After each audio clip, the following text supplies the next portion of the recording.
Hello there, my name is James Harrington. If Spanish football is for you, then this is the place to be. Today we'll be previewing Spain's round of 16 tie versus Croatia. So with this video, I thought let's do it in two parts. What we've learned about Spain so far in the tournament, and then the preview against Croatia. Their journey through the group stages has been hairy, hasn't it? The 0-0 draw versus Sweden, the 1-1 draw versus Poland. It meant on the third and final match against Slovakia, they had to win to guarantee their progression to the round of 16. Add on top of all of this, there was complaints about the Spain players ignoring the fans, complaints about the playing surface in Seville, and a number of COVID issues surrounding the squad. It was on course to be a disastrous Euros. However, in the final match against Slovakia, they win 5-0, totally thrashing their opposition and qualifying second in their group. In my video prior to this, I said that Spain would finish comfortably top of their group. Well, they've been so unpredictable, but what are the key things we've learned about Spain so far?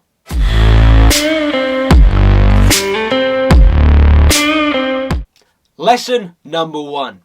Possession isn't always going to win you games. Against Sweden, they registered 85% possession. Against Poland, 76% possession.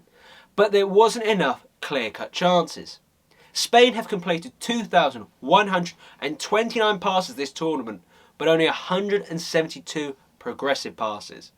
Therefore, their play hasn't felt positive, and it feels like they're passing the ball sideways a lot of the time. Let's look at the Sweden game. This strict adherence to a possession-based philosophy, this notion that by keeping hold of the ball for long spells, you would exhaust the opposition, especially in the severe heat, opportunity will come, wasn't the case. The Sweden defence was exceptional, namely Danielsson. But as well, it has felt that they're very one-dimensional. On top of that, Spain lack urgency, they lack speed. In the first game against Sweden, Pedri tried to hurry the game up. But in the second match, in the second half, after Robert Lewandowski got the leveller, what you were feeling that Spain lacked was that urgency. So with Spain, there's no plan B.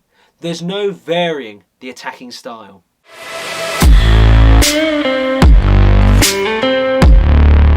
Lesson number 2, goals, or lack thereof. Now I know what you must be thinking, James. They've just beaten Slovakia 5-0. They absolutely thrashed the opposition. However, I think there's some important caveats to that result. Number 1, Martin Dubravka's comical own goal, and as well number 2, the shambolic performance by Slovakia, which I felt made Spain come across better than they actually were. If you look at their fourth goal in particular, the quick corner with the space that Sarabia was able to exploit in behind the defenders to cross the ball into the box to Ferran Torres to score his first touch of the match, just showed how poor Slovakia were. So if we take the first two games as the case studies, there's been a real lack of cutting edge. Now, Morata's the player that's come into the flack the most from fans and the press, but this isn't a new concern. If you look at the pre-tournament friendly against Portugal, alarm bells were being raised in that 0-0 draw.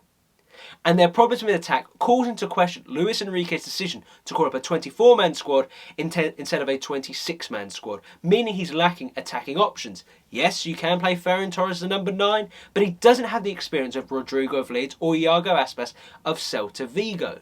As well, it really affects how you play a game. Let's look at the Poland match in particular. He started with Morata and Moreno, but then he took them both off and brought on Oyarzabal and Sarabia, who are wide players. So there's no recognised centre forward. On top of all of this, on top of all their attacking issues, they can't score penalties. Moreno missed against Poland, Morata missed against Slovakia. That's 5 straight penalties they've missed the national side. With Spain, I feel like for this tournament, it's their attack that's going to be their undoing. It's their weakest department by far.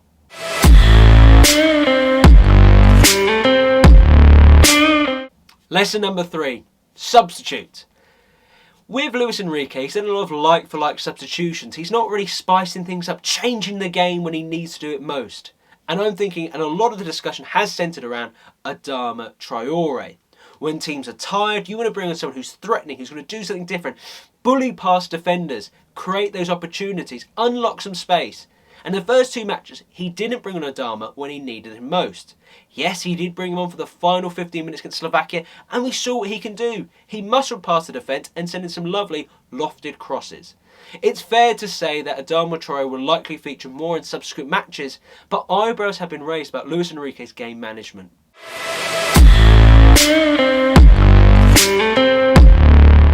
Lesson number 4, what's he going to do about his right back? If you look at the rest of the defence, I think it's pretty much set. You've got Pau and Amric in the centre-half position. Yes, Eric Garcia came in for Pau, but I don't think he did enough to usurp. He didn't do such an excellent performance in Slovakia that he needs to start the next match. And then you've got Jordi Alba at left-back, who I think has been one of Spain's strongest performers at the Euros, both in an attacking and defensive sense. Only Laporte has completed more accurate passes than Alba, and Alba has completed the most key passes of any other Spain player with 6. It's just, what do you do at right back? And that was a concern again going into the tournament. Marcos Llorente started the first 2 matches and he's played fine. Got forward, created some crosses, but he hasn't excelled in the role. That meant that Cesar Azpilicueta came in for the game against Slovakia and he simply just stayed back, stuck to the defensive duties. And what that meant was that you didn't see Koke having to drop deep for when Llorente goes forward to mitigate for any chance of a counter-attack. And what happens with that is you lose the asset that is Koke, because in the tournament he's played much more in that final third, trying to create some shots, trying to create some attacking opportunities. So you lose that asset when you play Marcos Llorente. That means that I still feel Luis Enrique needs to make a firm decision. Is he going to play Azpilicueta in the next game, or is he going to play Marcos Llorente?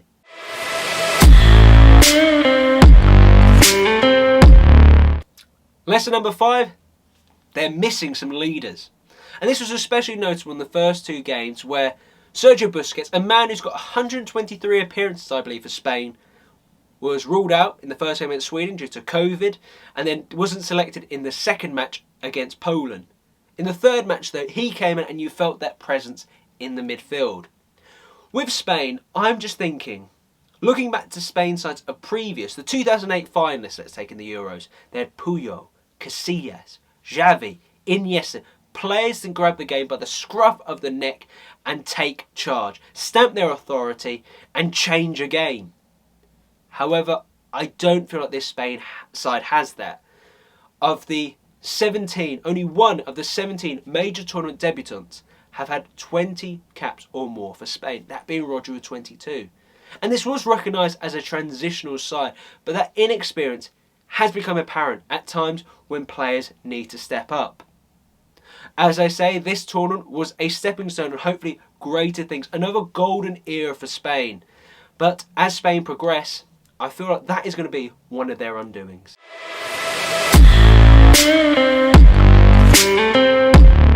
Lesson number 6, and I want to end on a positive. Who's been my star man so far?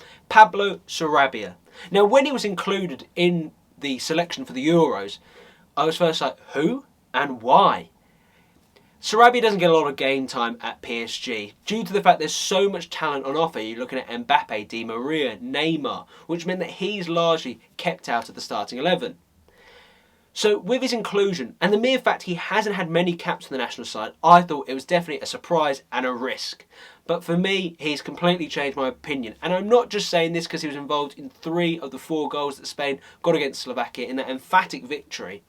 It's because when he has come on as a sub in the other 2 matches, he has changed the game a bit. He gets in some nice crosses, gets in behind the defence and creates chances.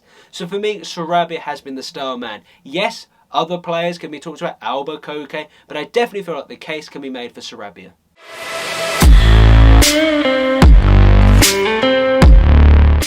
Alright, well look, that's everything we've learned about the Spanish national side so far at the Euros. And let's not get too bogged down in the negatives, because of course there are positives and we have to get excited about the game against Croatia. So let's preview the opposition. Who are Croatia? Well, they're always seen as tournament dark horses, aren't they? They were World Cup runners-up in 2018. They're known for their iconic football shirts, but a side that I feel are at a halfway house. Before the tournament began, a number of key players retired. You're looking at Subasic, Rakitic, Mandzukic, but they can still rely on the likes of Modric and Perisic. Their qualification to the round of 16 was when they finished second in their group. Now, if you look at their games, they weren't particularly convincing. They lost 1-0 to England, where they felt very disorganised and flat. They then drew 1-1 to the Czech Republic, where Perisic got that lovely goal after the quick free kick, cutting inside and rifling the ball into the right-hand corner. But it was in the final game against Scotland when you saw the Croatia that you come to expect, where they beat Scotland 3-1 thanks to goals from Vlacic, Perisic and Modric. Modric is still the main man at 35, and we've seen that in La Liga this season. He is simply rolling back the years. Against Scotland, he got a goal and an assist, and a fun fact, he's now become the youngest and the oldest scorer for Croatia at the Euros. So how will Croatia set up? It's likely to be either a 4-2-3-1 or a 4-3-3. They played variations of this throughout. Now, Croatia, in my eyes, have a very sound defence, sound midfield. They're just weak in that attacking department. Sound familiar? If you look at their defence, they're quite tough. They're very experienced. You look at the likes of Vida, Lovren and Versalico of Atletico Madrid. Then if you move on into their midfield, if they're playing a 4-3-3, which I think they will, you have Brozovic sitting deep, shielding that defence. You'll then have Modric as well, who have a more free role, able to go forward and be instrumental in their attacking play, partnered alongside Kovacic. Now, Kovacic of Chelsea has a phenomenal engine about him. He covers a lot of grass, and I think he will be key in pressing the Spain side. But you're moving to the attack, and this is where I said they are weakest. And especially now considering Perisic of Inter Milan has been ruled out due to COVID-19. That is a massive loss. He would have been out wide on the left, but I think they'll probably bring in Kramaric, I would say, of Hoffenheim. Now, he is coming off the back of a 20-goal season in the Bundesliga, yet he hasn't been able to set the tournament alight so far. Then up top in that centre-forward role, in past they've had Mandzukic, a real bruiser, a bulldozer of a player, but also someone who's super talented. But now they have to decide between Petkovic and Rebic. If it was me, I'd probably go Petkovic just because I think he's got that slightly better finishing. Then out wide, to finish the team off, Vlacic. Now, a player that I would like to see, but only if Spain are comfortable in the match, is Ante Budimir, the striker of Osasuna. So La Liga fans will be familiar with him. He's had a fine campaign since moving from Mallorca to Osasuna, and he is a real threat going forward. So just from my La Liga hat on, it'd be great to see him, but he hasn't started so far, so it'd be unlikely. So in light of all of that, how shall Luis Enrique set up his side? And to be honest, I think you keep the bulk of the starting 11 that beat Slovakia. That was the team that got you your first victory that's winning the tournament, and why change a winning formula? The only change I would make, and that's just down to personal preference, I would probably change my centre-half pairing, take Eric Garcia out, bring back in Pau Torres, and then the question is at right back. Do you bring back Marcos Llorente, or do you keep Azpilicueta? And I think you keep Azpilicueta for the reasons I outlined earlier. You don't lose Koke, who's having to drop deep to cover for Marcos Llorente. And as well, Sarabia excelled in the match against Slovakia, knowing that he had the assurance of Azpilicueta covering from behind. So if you want Sarabia to have the most impact he can have that freedom down the flanks, you play Azpilicueta for me. Spain's approach to the game, I think we can all safely say, will be possession-based. And I think they'll try and do as England did. Large spells of control, repelling most of the Croatian attack, and it is going to be a very close game. Now, in terms of my predictions, that's a very difficult one. Croatia are tough opposition. They're not going to be easy to break down. I do, however, think Spain will win this game 2-1. But the only thing I do think, they may not do it in the normal 90 minutes. I could see this game going to extra time. And the winners of this match will then have to play either France or Switzerland on the Friday. And in that match, I most think the opposition in the next game will be France. So that's it for this episode. I do hope you enjoyed it. If you did, you know what to do. Give this video a thumbs up, hit that subscribe button, and hit that notification bell so you never miss an episode. Thank you very much for watching, and I'll see you next time.